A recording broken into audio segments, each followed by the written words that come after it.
BMC का चुनाव सिर्फ महानगर पालिका का चुनाव नहीं है, ये मुंबई की पहचान, मुंबई की राजनीति और मुंबई को एक नया दिशा देने वाला चुनाव है।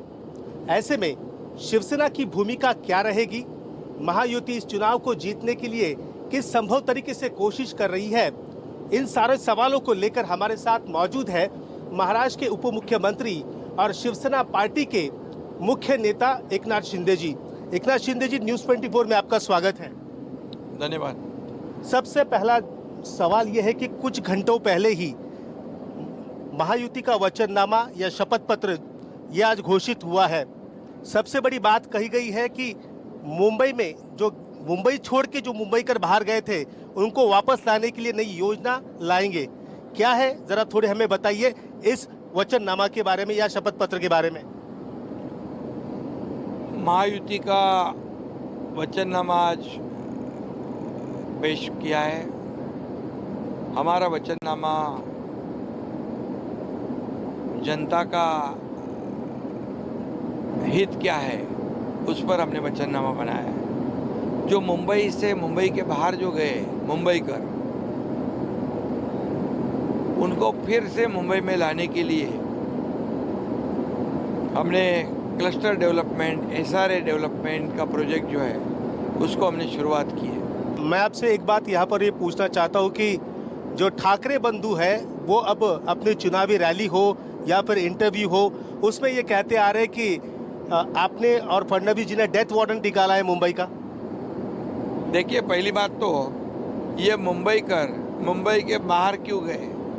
नाला सोपारा, वसई, विरार, इधर बदलापुर, वांगनी, अंबरनाथ, इसका कारण किसके बदौलत गए? इसकी वजह क्या है? जो 20-25 साल से मुंबई में सत्ता पे बैठे थे, ये उनकी जिम्मेदारी, लेकिन वो उन्होंने सिर्फ मराठी मानुस को इस्तेमाल किया है सिर्फ चुनाव के लिए। और चुनाव आते हैं तो मराठी मानुस की याद आती है, मुंबई की याद आती है, लेकिन हमारा एजेंडा डेवलपमेंट का है, विकास का है। ये कह रहे हैं कि इस बार अगर चुनाव में हार जाती है एमएनएस, हार जाती है शिवसेना, तो मुंबई का आदमी, मराठी आदमी जो है वो खत्म हो जाएगा।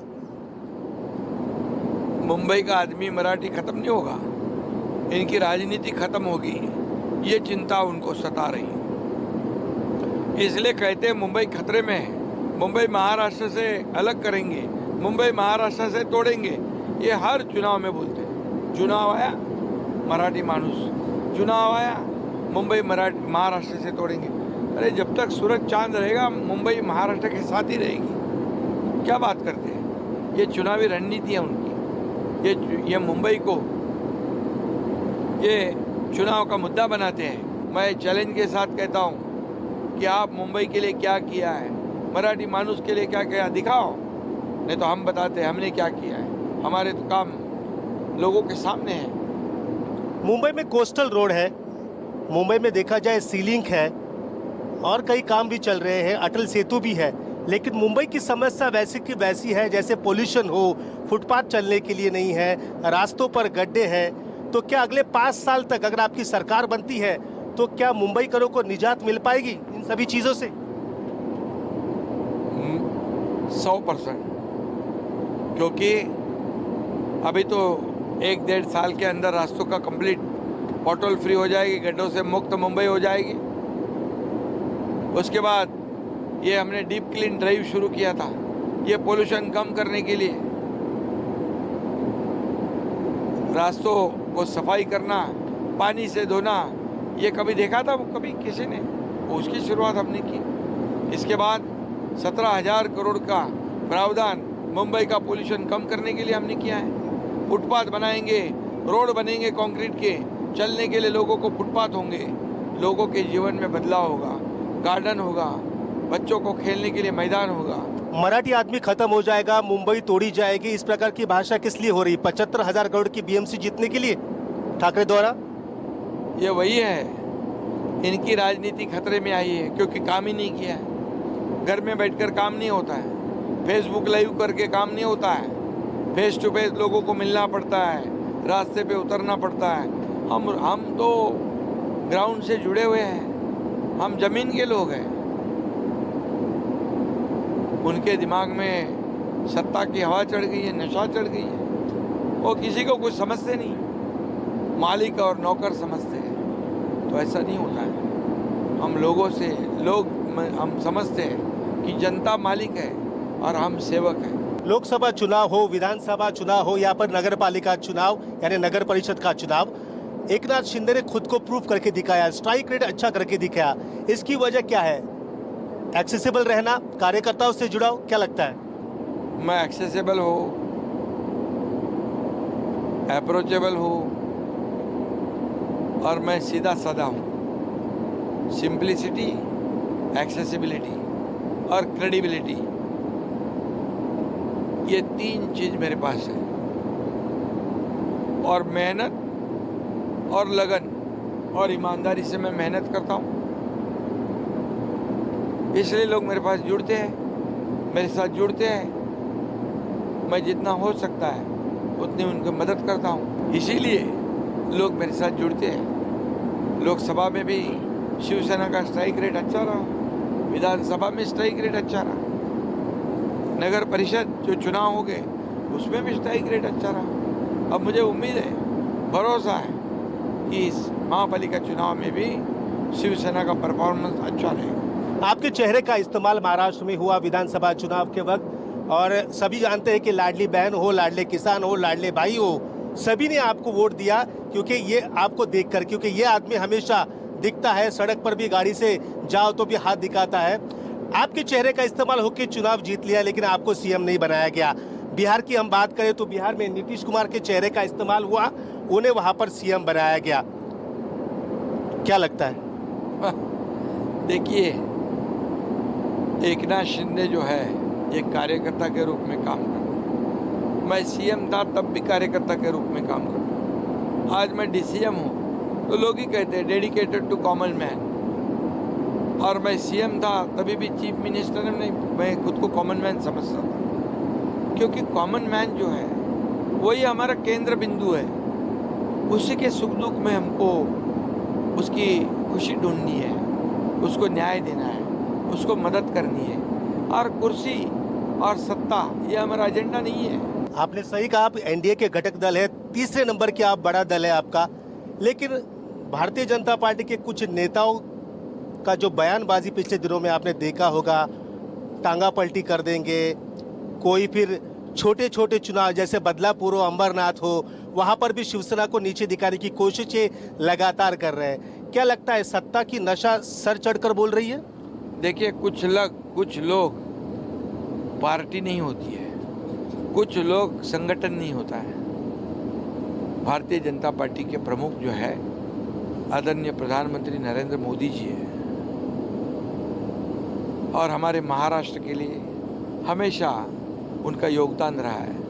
गृह मंत्री जी से मेरा संपर्क बनाए रहता है। कुछ भी काम हो, महाराष्ट्र के विकास की बात हो, हम काम करते हैं। देवेंद्र जी, हम मिलकर काम करते हैं। इसका मतलब है कि कोई कुछ बोले तो पार्टी बोले, ऐसा नहीं होता है। जो कुछ बोलते हैं उस पर मैं टिप्पणी नहीं करता कभी भी।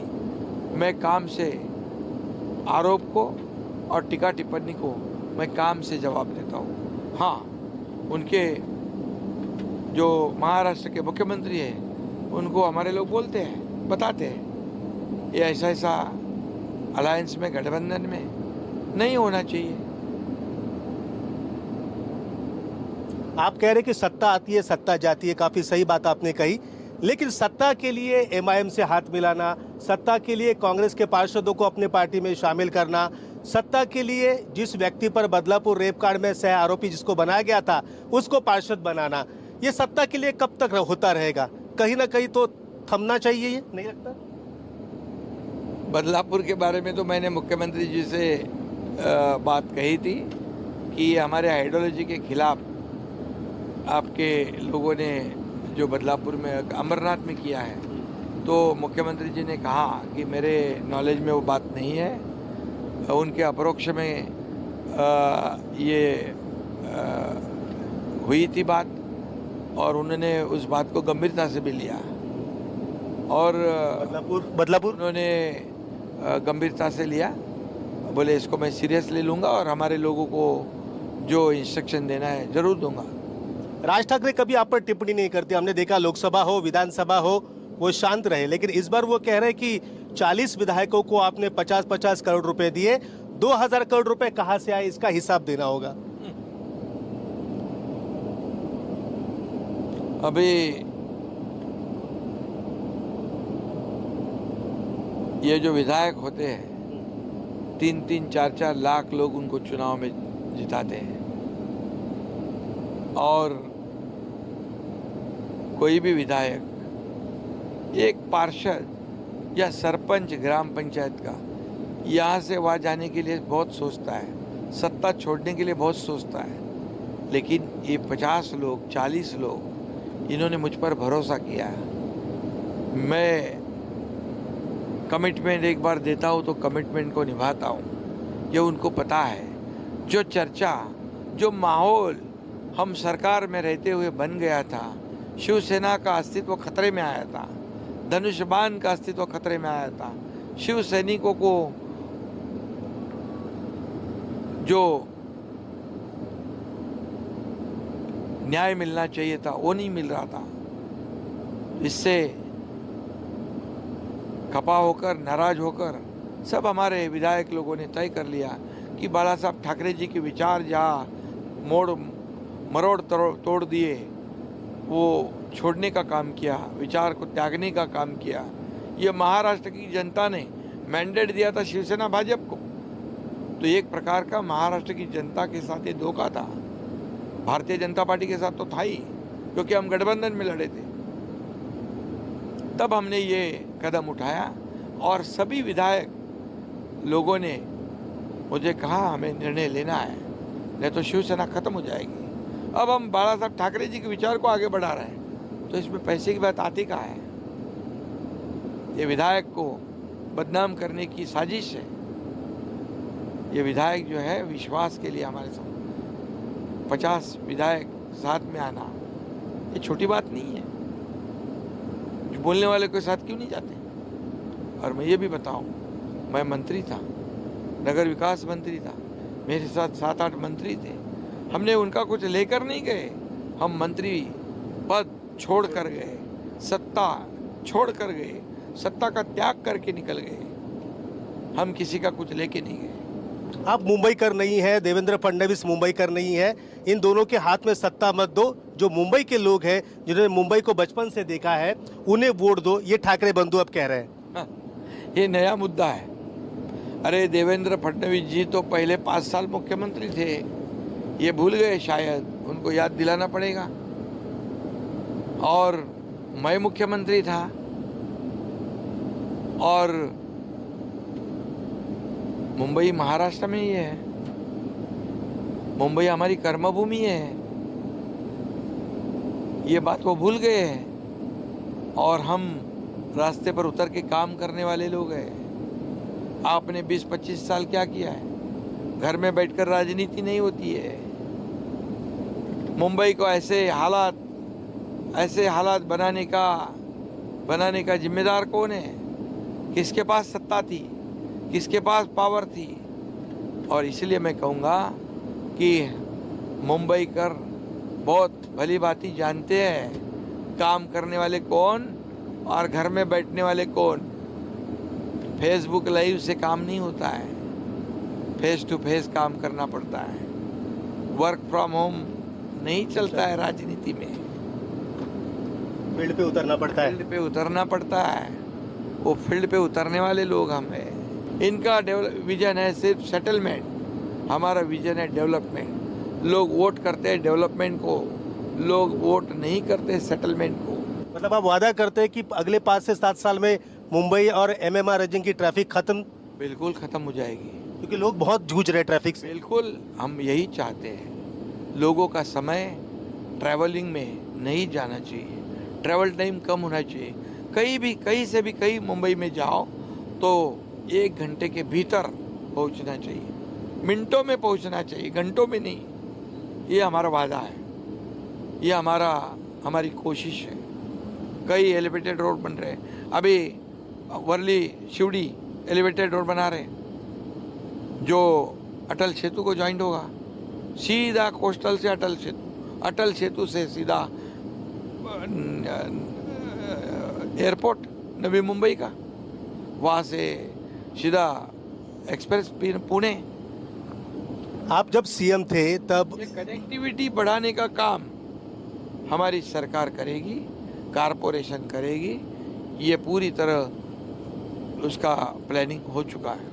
आप सीएम थे और शिवसेना बीजेपी की युति थी, बाद में अजित पवार जी शामिल हुए, वो महायुति बन गई। बीजेपी के प्रदेश अध्यक्ष कह रहे कि जब अजित पवार को ले रहे थे तभी मैंने सीएम साहब को कहा थोड़ा विचार कीजिए। हमने देवेंद्र जी को कहा, सीएम साहब को नहीं, डीसीएम आपके जो डीसीएम थे देवेंद्र फडणवीस जी, उनको मैंने कहा था कि थोड़ा विचार कीजिए। आप जब सीएम थे तब आपने कहा था डीसीएम साहब को कि थोड़ा विचार कीजिए अजित पवार को लेने से पहले? नहीं, देखिए, तो जो भी अजित पवार को साथ में जुड़ना या जोड़ना, ये तो पॉलिसी डिसीजन था और पॉलिसी डिसीजन था, इसलिए ये निर्णय उन्होंने लिया है। लेकिन विचारधारा नहीं है ना आपकी विचारधारा। आप सावरकर को मानते, भारतीय जनता पार्टी सावरकर को मानती है, लेकिन वो नहीं मानते।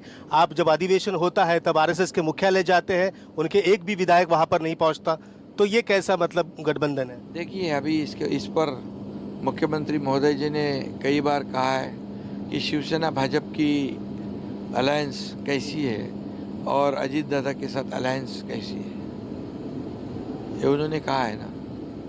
एक सवाल ये है कि अन्नामलाई जो भारतीय जनता पार्टी के दक्षिण के नेता है, वो मुंबई में आते हैं और कहते हैं कि मुंबई ये अंतर्राष्ट्रीय शहर है, ये महाराष्ट्र का शहर नहीं है मुंबई। क्या कहेंगे? शिवसेना का जन्म मुंबई में हुआ, मुंबई को लेकर शिवसेना हमेशा लड़ती आ रही है। बिल्कुल, मुंबई महाराष्ट्र की है, महाराष्ट्र की रहेगी, और जो भी कुछ ऐसे लोग कहते हैं गलत है और उसकी मैं निंदा करता हूँ। आखिरी दो सवाल।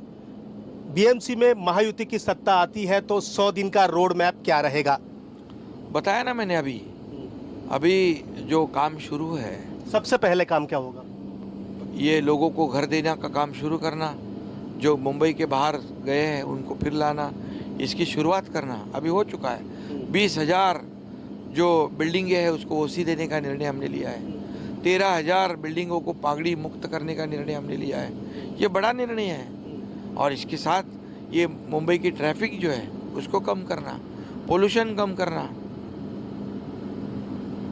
जीत को लेकर कितने रोड बनाना, गड्ढे पॉटल फ्री मुंबई करना, जो हेल्थ वाइज हमारी जो बाला साहब ठाकरे अपना दवाखाना है उसको और अपडेट करना, अपग्रेड करना, ये सब जो है मुंबई, आज मुंबई का मसला ट्रैफिक का ज़रूर है, वो जल्द से जल्द उसका निपटारा करना।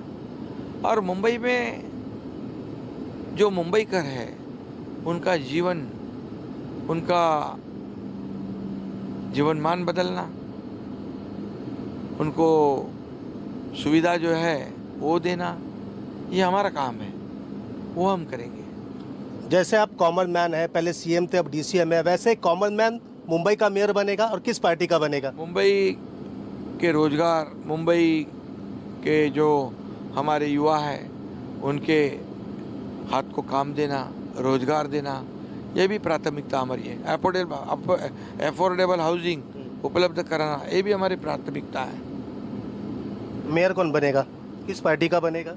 मुंबई का मेयर महायुति का बनेगा, मुंबई का मेयर मराठी बनेगा। आखिरी सवाल, जीत को लेकर कितने आश्वस्त है और क्या कहना है 16 तारीख के बारे में? मुझे पक्का विश्वास है जीत महायुति की होगी, क्योंकि मुंबईकर जानते हैं 3.5 साल में किया हुआ काम लोग जानते हैं, दिख रहा है काम। हम ऐसे बोलते नहीं, हमने ये करके दिखाया, हमने वो करके दिखाया, बड़े बड़े बोर्ड लगा दिए, हमने वो करके दिखाया। आपने ये भी तो लिखना चाहिए, हमने कोविड में भ्रष्टाचार किया, करके दिखाया। हमने डेड बॉडी बैग में घोटाला किया। घोटाला मतलब करके जीत को लेकर आप आश्वस्त हैं? जीत 100% महायुति की है, थम्पिंग मेजोरिटी से है। महायुति जीतेगी, ये पक्का है। ये मुंबई वासियों ने तय कर लिया है कि महायुति जीतेगी। ये थे महाराष्ट्र के उप मुख्यमंत्री एकनाथ शिंदे जी, जो शिवसेना के मुख्य नेता भी है। कई सवालों के जवाब दिए और कहा कि 16 तारीख को मुंबई समेत महाराष्ट्र में महायुति की एक बड़ी जीत होने जा रही है। कैमरामैन दिलीप अवेरे के साथ विनोद जगदाले, न्यूज़ 24 मुंबई।